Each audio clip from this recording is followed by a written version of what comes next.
Imagine you're walking through an office building late at night. Everyone has gone home. The hallways are empty. The fluorescent lights overhead emit a constant hum. Every door is closed. Every room appears abandoned. Nothing dangerous is happening. And yet, something feels wrong. You can't explain it. You can't point to a specific threat. But every instinct tells you that you shouldn't be there. That feeling is at the heart of one of the most fascinating horror stories ever created by the internet. A story that began with a single image, an image so ordinary that, at first glance, it seems almost ridiculous that anyone would find it frightening. No monster, no blood, no ghostly figure hiding in the background, just yellow wallpaper, a stained carpet, and a room that appears to stretch beyond the edges of the photograph. Yet somehow, that image would go on to inspire millions of people, spawn thousands of stories, create an entirely new genre of internet horror, launch the career of a teenage filmmaker, and eventually become a Hollywood movie. This is the story of the Backrooms. And like most internet legends, it begins with a mystery. On May 12, 2019, an anonymous user uploaded a photograph to the paranormal board of 4chan. The image was posted alongside a simple prompt asking users to share photographs that felt unsettling or off. At the time, there was no reason to believe the image would become anything special. 4chan receives thousands of posts every day. Most disappear within hours. Many are forgotten within minutes. This one should have suffered the same fate. Instead, it became immortal. The photograph itself was deceptively simple. A large empty room, faded yellow walls, cheap fluorescent lighting, a worn carpet stretching across the floor. The room appeared to have no purpose. It wasn't clearly an office. It wasn't clearly a hotel. It wasn't clearly a storage area. It seemed trapped somewhere between all of those possibilities. The longer people looked at it, the stranger it became. The image felt familiar, almost uncomfortably familiar, as if viewers had seen this place before. Not literally, but somewhere in the back of their minds, like a forgotten dream or a memory that never actually happened. Then came the comment that changed everything. A second anonymous user replied with a short paragraph, less than 100 words. Those words would become one of the most famous pieces of internet horror ever written. The comment suggested that if someone accidentally no-clipped out of reality, they would find themselves trapped inside a place called the Backrooms, an endless maze of yellow rooms, the smell of old carpet, the constant buzz of fluorescent lights, hundreds of millions of square miles of empty space. And somewhere in the darkness, something wandering through the halls, something that would hear you long before you heard it. That was it. No explanation, no backstory, no lore, just a photograph and an idea. And somehow, that was enough. Within days, people began sharing the image across the internet. Within weeks, entire communities were discussing it. Within months, artists, writers, and creators were expanding the concept in every direction imaginable. The obvious question is why? Why did this image succeed when thousands of others failed? Why did millions of people become obsessed with a room that looked like an abandoned office? The answer lies in psychology. To understand the Backrooms, you first need to understand something called a liminal space. The word liminal comes from the Latin word limen, meaning threshold. A liminal space is a place that exists between destinations, hallways, staircases, hotel corridors, airport terminals, waiting rooms, spaces that are designed to be passed through rather than occupied. Normally, these locations don't attract much attention. People move through them without thinking, but something strange happens when those spaces become empty. A shopping mall after closing time feels different. A school during summer vacation feels different. A movie theater after the final screening feels different. The environment remains the same, yet the absence of people transforms the experience completely. Our brains expect these locations to contain activity. When that activity disappears, the environment begins to feel unnatural. Psychologists sometimes describe this sensation as threat ambiguity. Your brain detects that something is wrong, but it cannot identify exactly what the threat is. And when the human brain encounters uncertainty, it begins searching for explanations. Usually, the worst possible explanations. For most of human history, assuming the worst kept us alive. A rustle in the bushes might be the wind, or it might be a predator. The people who assumed predator survived. The people who didn't often became lunch. The Backrooms exploit that ancient survival mechanism perfectly. The image provides enough information to feel familiar, but not enough information to feel safe. And that creates a powerful sense of unease. But there is another reason the photograph works so well: the color. Yellow is a strange color in horror. Traditionally, it represents warmth, happiness, and optimism. Yet throughout horror history, yellow has repeatedly been associated with madness. One of the most famous examples comes from an 1892 short story called The Yellow Wallpaper. The story follows a woman slowly losing her grip on reality while confined to a room covered in yellow wallpaper. As her mental state deteriorates, she becomes convinced that something is trapped behind the walls, something trying to escape. More than a century later, many of the same themes would reappear in the Backrooms: isolation, confinement, repetition, and the growing fear that reality itself is beginning to break apart. The yellow walls aren't just a visual detail. They subconsciously reinforce the feeling that something is wrong, something unstable, something that shouldn't exist. And perhaps that's why so many people claim they had seen the Backrooms before. Not the image itself, the feeling, the strange mixture of familiarity and discomfort. The sensation of standing somewhere that feels real and unreal at the same time. For years, people would swear that the Backrooms had existed long before 2019. Some claim they remembered discussions about it from a decade earlier. Others insisted they had seen the image years before it became famous. There is no evidence supporting these claims, but the fact that so many people made them is revealing. The Backrooms don't feel new. They feel discovered, as if they were always hiding somewhere beneath the surface of modern life, waiting for someone to finally give them a name. As the Backrooms spread across the internet, another mystery quickly emerged. Where did the image actually come from? For years, nobody knew. The photograph appeared online without a source, without a photographer, and without any explanation. People assumed it would eventually be identified.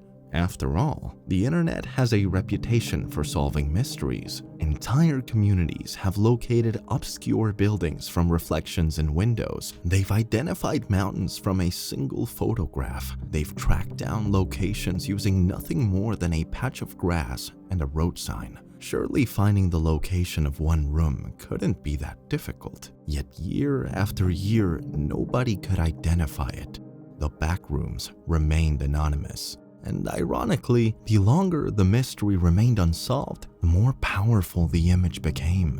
People began creating theories. Some believed the room was part of an abandoned office building. Others thought it was a hotel under renovation. A few even suggested the image wasn't real at all. Perhaps it had been digitally created. Perhaps the room itself never existed. The uncertainty only added to the mythology. Eventually, internet detectives began treating the image like a cold case investigation. Communities formed specifically to identify its origin. Users compared wallpaper patterns, ceiling layouts, carpet textures, lighting fixtures. Every tiny detail became a clue.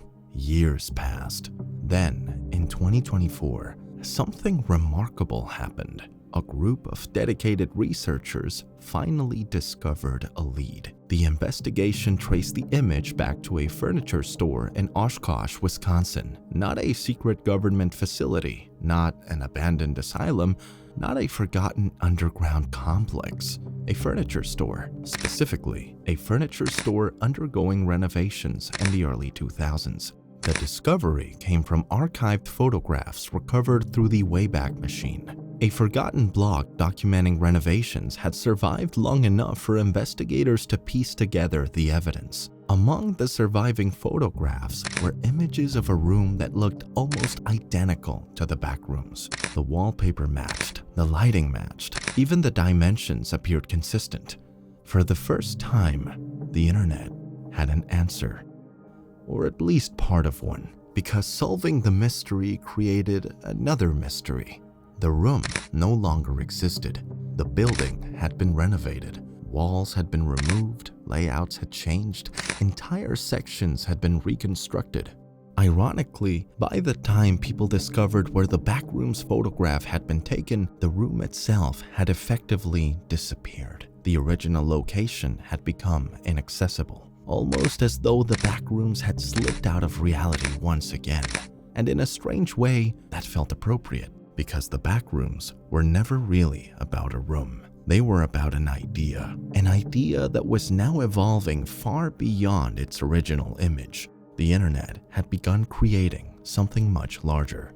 What happened next is one of the most fascinating examples of collaborative storytelling ever seen online. Normally, stories have authors, books have writers, movies have directors, television shows have creators. Someone decides what is true and what is not. Someone controls the canon. The Backrooms had no such authority. The original image was anonymous. The famous comment was anonymous. There was nobody in charge, which meant anybody could contribute. And everybody did. Artists began imagining new locations hidden within the Backrooms. Writers invented new rules. Gamers created maps. Animators created creatures. Entire communities dedicated themselves to expanding the concept. What started as a single image transformed into a shared universe. The original room eventually became known as Level 0, the starting point, the place where most people supposedly arrived after no clipping out of reality. From there, the universe expanded rapidly. Level after level appeared. Some resembled industrial facilities. Others resembled apartment complexes. Some looked like schools. Others looked like endless parking garages. The possibilities were effectively unlimited. One of the most famous additions became known as the pool rooms. If the original Backrooms image represented anxiety, the pool rooms represented something stranger. The images depicted endless aquatic environments. Blue water stretching beneath white ceilings, tiled corridors disappearing into darkness, pools connecting to other pools through impossible architecture. Unlike the original Backrooms, the pool rooms weren't immediately frightening. Many people described them as peaceful, almost comforting. Yet they remain deeply unsettling because beneath the calm atmosphere was the same fundamental problem. No exits. No people, no destination, just endless exploration. The pool rooms demonstrated something important about the Backrooms phenomenon. People weren't only attracted to fear, they were attracted to mystery. They wanted places that felt impossible, places that seemed disconnected from ordinary reality, places that felt like dreams. As the mythology expanded, hundreds of new levels appeared, then hundreds more. Soon, there were entire encyclopedias documenting them. Different groups developed different interpretations. Different communities created competing versions of the canon. And eventually, the expansion created conflict. Not everyone agreed on what the Backrooms should become. One group believed the original image represented something unique. They argued that the Backrooms were terrifying precisely because they lacked explanation. No monsters, no civilizations, no elaborate lore, just an endless, empty environment. To these fans, every new creature weakened the concept. Every new level diluted the mystery. Every explanation reduced the fear. Another group embraced the expansion. They saw the Backrooms as an evolving universe, a collaborative project, an opportunity for creativity. Neither side was entirely wrong, but the disagreement became significant enough that separate communities formed around each philosophy. The split happened astonishingly fast. The Backrooms had existed for barely 2 weeks before fans were already arguing about what counted as a real backroom. The internet had taken a single photograph and transformed it into a living mythology. Yet, despite all the creativity, one problem remained. Most interpretations still felt like internet projects. Interesting, inventive, sometimes brilliant, but not entirely believable. The environments looked artificial. The stories often felt disconnected, and despite the growing popularity of the Backrooms, nobody had truly captured the feeling of being trapped inside them. That would change in 2022. Because while thousands of people were expanding the lore, a 16-year-old filmmaker was preparing to completely redefine what the Backrooms could be. His name was Kane Pixels, and what he created would transform the Backrooms from an internet curiosity into a global phenomenon. When Kane Pixels first encountered the Backrooms, he wasn't interested in the sprawling mythology that had already developed around it. He wasn't interested in hundreds of levels. He wasn't interested in dozens of entities. He wasn't interested in complicated lore.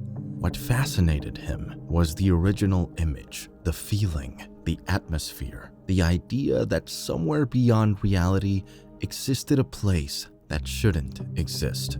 At the time, Kane was only 16 years old. Most teenagers spend their free time playing video games, hanging out with friends, or figuring out what they want to do with their lives. Kane was teaching himself visual effects, building environments, experimenting with cameras, learning how to create convincing illusions with almost no budget. The skills he developed would soon collide with the Backrooms in a way that nobody expected. In January 2022, he uploaded a video simply titled "The Backrooms Found Footage." At first glance, it looked like another fan project. The internet was already full of Backrooms videos. Most were quickly forgotten. This one was different. Almost immediately, viewers noticed something unusual. The environments felt real, not inspired by reality, actually real. The camera movement felt authentic,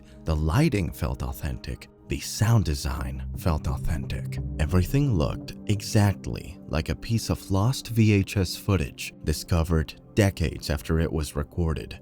The video follows a cameraman who suddenly falls through reality and finds himself trapped inside the Backrooms. At first, the environment appears empty. Then, strange things begin to happen. The architecture shifts. The hallways become impossible. The space seems to stretch forever. Eventually, the cameraman encounters something else inside the Backrooms. A creature. Not a monster in the traditional sense. Not a demon. Not a ghost. Something much stranger. A twisted imitation of life. The video exploded across the internet. Millions of people watched it. Reaction channels covered it. Horror communities analyzed it frame by frame. And unlike many viral internet trends, interest didn't disappear after a few weeks. It grew. Because viewers realized Kane wasn't simply adapting existing Backrooms lore. He was creating his own version. A version that felt grounded, scientific, almost believable. At the center of that version was an organization known as Async Research Institute. If the community version of the Backrooms treated the phenomenon like a supernatural mystery, Kane treated it like a scientific discovery. According to the story, Async was a research company operating during the late 1980s. Their goal was ambitious: solve humanity's space problem. As cities expanded and populations grew, land became increasingly valuable. Storage became increasingly expensive. Infrastructure required constant expansion. Async believed they had discovered a solution, not by building larger structures, not by constructing underground facilities, but by creating entirely new space. Their research focused on a technology known as the Low Proximity Magnetic Distortion System, a name that sounds absurdly technical, and that was intentional. One of Kane's greatest strengths was making impossible concepts feel plausible. Async wasn't presented like a comic book corporation. It felt like a real research institute, the kind of organization that might genuinely exist behind closed doors. Eventually, Async succeeded, or at least they thought they had. Their experiments opened a gateway into a dimension they called the complex, a seemingly infinite environment existing beyond conventional reality, what the internet would eventually recognize as the Backrooms. To Async, the discovery appeared revolutionary. Infinite storage, infinite expansion, infinite opportunity. A solution to problems humanity had struggled with for centuries. But as researchers explored deeper, strange anomalies began appearing. Rooms shifted unexpectedly. Distances became unreliable. Architecture behaved in impossible ways. And people started disappearing. One of the most important figures in the story was an employee named Peter Tench. His disappearance would become one of the defining mysteries of the entire series. While investigating the complex, Tench became separated from his team. Moments later, he vanished. Search operations failed. Researchers could not locate him. From Async's perspective, he was simply gone. But what happened next revealed something terrifying. When Peter Tench eventually returned, time itself appeared broken. From his perspective, only a few hours had passed. In reality, months had gone by. The implication was horrifying. The Backrooms weren't just distorting space, they were distorting time. The deeper Async explored, the more dangerous the discovery became. What initially appeared to be empty rooms gradually revealed signs of something else. Something watching, something learning, something adapting. One recurring theme throughout Kane's version of the Backrooms is imitation. The complex constantly seems to mimic reality, but imperfectly.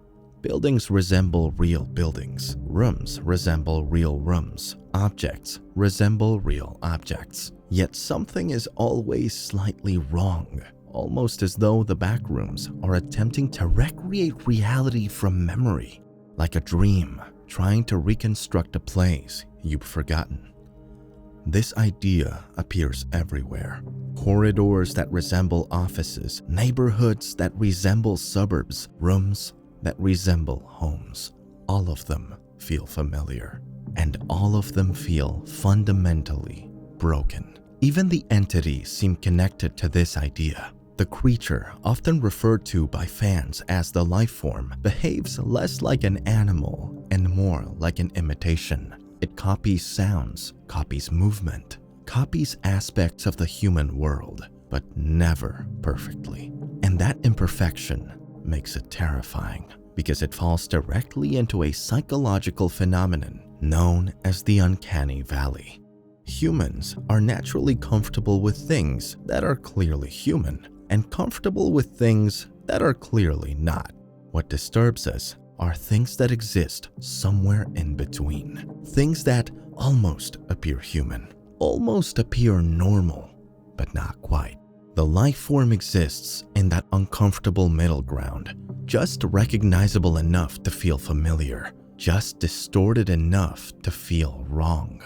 As Kane's series continued, viewers began realizing that the Backrooms themselves might be operating under the same principle. The environment wasn't random. It wasn't simply a maze. It was attempting to understand reality, attempting to replicate it, and failing. Every hallway, every room, every structure, every entity, All of it seemed like a flawed reconstruction of the world above. The deeper researchers traveled, the more obvious this became. The backrooms weren't merely a location, they were a process, a system, possibly even a living one. And that possibility transformed the entire story. The question was no longer, what are the backrooms? The question became, why are they imitating us? That mystery helped separate Kane's version from almost every other interpretation. Rather than providing endless answers, each episode introduced new questions. Why does time behave differently? Where do the entities come from? What created the complex? Is async studying the backrooms, or are the backrooms studying async? Those unanswered questions became one of the biggest reasons for the series' success, because at its core, the backrooms had always been about uncertainty. Not monsters, not jump scares, not violence. The fear comes from not knowing, not understanding. Standing in an endless maze and realizing that the rules of reality no longer apply. That same sense of mystery eventually carried the backrooms beyond YouTube. Studios began paying attention. Executives noticed the millions of views, the growing fan base, the cultural impact, and perhaps most remarkably, the filmmaker responsible for it all was still a teenager. Eventually, Kane Parsons was given an opportunity almost unheard of in internet history to bring his vision of the backrooms to Hollywood. A concept that began with a single anonymous photograph, expanded by thousands of strangers online, reimagined by a 16-year-old filmmaker, was now becoming a feature film. But perhaps the most fascinating part of the backrooms isn't the movie or the monsters or even the mystery itself. It's what the phenomenon reveals about us. Because deep down, the backrooms aren't really about getting lost in an endless maze. They're about uncertainty, the fear that reality might be stranger than we think. The fear that familiar places might hide something we don't understand, and the unsettling possibility that just beyond the edges of our world, there may be rooms waiting quietly in the dark. Rooms that shouldn't exist. Rooms that were never meant to be found. The Backrooms.